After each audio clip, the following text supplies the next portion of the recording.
की बात करता हूँ, बड़े बड़े राइट टू हेल्थ की बातें करते हैं। विधानसभा के अंदर चिरंजीवी से लेकर के कई प्रकार की घोषणाएं होती हैं, निःशुल्क दवाइयों की बात होती है, लेकिन आज जेएलएन हॉस्पिटल में लगभग 50% दवाइयाँ उपलब्ध ही नहीं है। लोग बाहर से लाने के लिए मजबूर हो रहे हैं। यानी इस प्रकार की बिजली, पानी, स्वास्थ्य से लोग परेशान हैं। और अजमेर के लोग तो एक और परेशानी झेल रहे हैं, सीवरेज की समस्या। यानी आज 1-1.5 साल से चल रहा है, 6-6 महीने से खुदा हुआ शहर पड़ा है।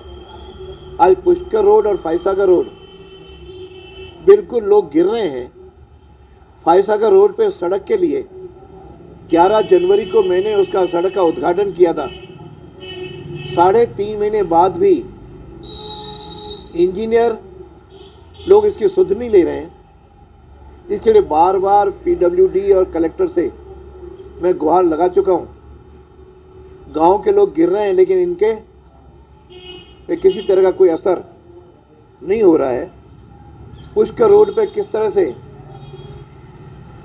धूल लोग खा रहे हैं, तो कोई भी सड़क 6-6 महीने बाद यदि नहीं सुधरे तो इस तरह के प्रशासन से जनता अपने आप को कांग्रेस शासन से बिल्कुल त्रस्त अनुभव कर रही है।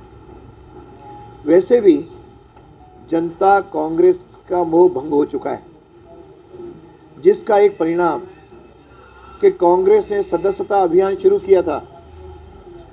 50 लाख सदस्य बनाने का लक्ष्य रखा।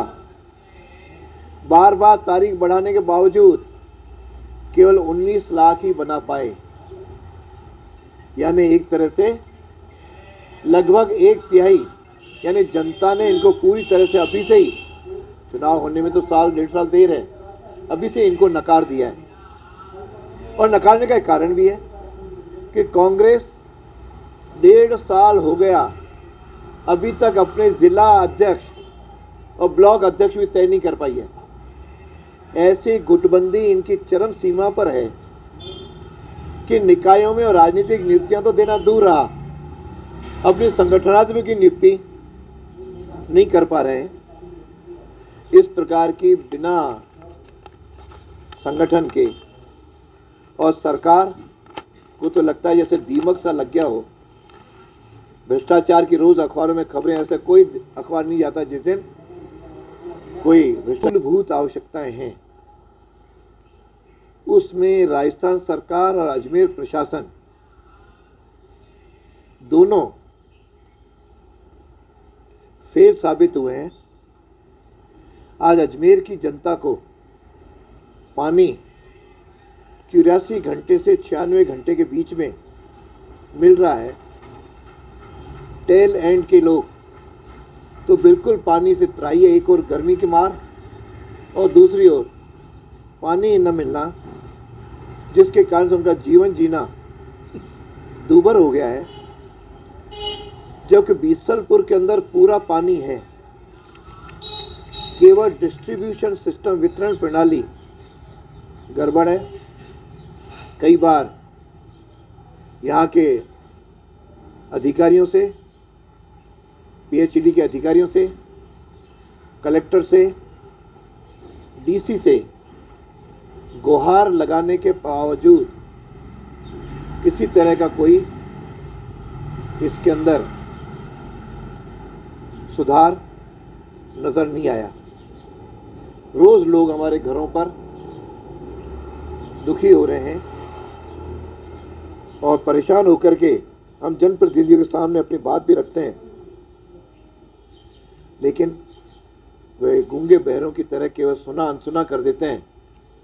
पीएचडी बिजली पर वालों पर कहता है ट्रांसफार्मर जल गए, साथ ट्रिपिंग हो गई, और बिजली वाले कहते हैं कि हमारी ओर से किसी प्रकार की कोई ट्रिपिंग नहीं है। दोनों डिपार्टमेंट मिलकर के अजमेर के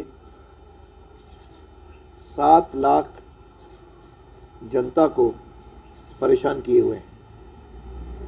बिजली भी जो मुख्यमंत्री जी ने विधानसभा के अंदर बड़ी घोषणाएं की, कितने यूनिट फ्री मिलेगा, लेकिन बिजली ही नहीं मिल रही है। और वर्तमान में बिजली की जो पहले व्यवस्था नहीं कर पाए, इसके कारण से आज महंगी बिजली वो खरीद रहे हैं। कोयले का स्टॉक है नहीं, जबकि छत्तीसगढ़ में इन्हीं की पार्टी की सरकार है। उस कोयले के अभाव में बिजली का एक बहुत बड़ा संकट हो रहा है। ऐसे समय 1 रुपया प्रति यूनिट बिजली की दर बढ़ाने का पूरी तरह सरकार ने लगभग निर्णय कर लिया है। इसके कारण से जो विधानसभा के अंदर दी गई राहत, यह ऊंट के मुंह में जीरा होगा और एक तरह से जनता की जेब से 10 रुपये निकाल करके 1 रुपया डालने जैसा ही सिद्ध होगा। और वैसे भी राजस्थान के अंदर पूरे देश भर के राज्यों से तुलना करेंगे तो सर्वाधिक दर आज राजस्थान की है। ये बड़ा दम भरती है, हम प्रोत्साहन देते हैं और उसके बढ़ावे में कई योजनाएं लागू की हैं। लेकिन इस वर्ष उन्होंने गार्गी पुरस्कार जो सन 1997 से लेकर के 75% से अधिक बालिकाओं को गार्गी पुरस्कार मिलता आया है, इस बार उस परसेंटेज को बढ़ा करके 90% कर दिया है। यानी इसके कारण से 4,30,000 बच्चियां इससे वंचित रह जाएंगी, क्योंकि 75% से ऊपर 10वीं और 12वीं की जो बच्चियां हैं वह मिला करके 6,65,000 बनती हैं, जबकि 90% करते ही केवल इस क्राइटेरिया में 2,35,000 बच्चियां बचेंगी एलिजिबल।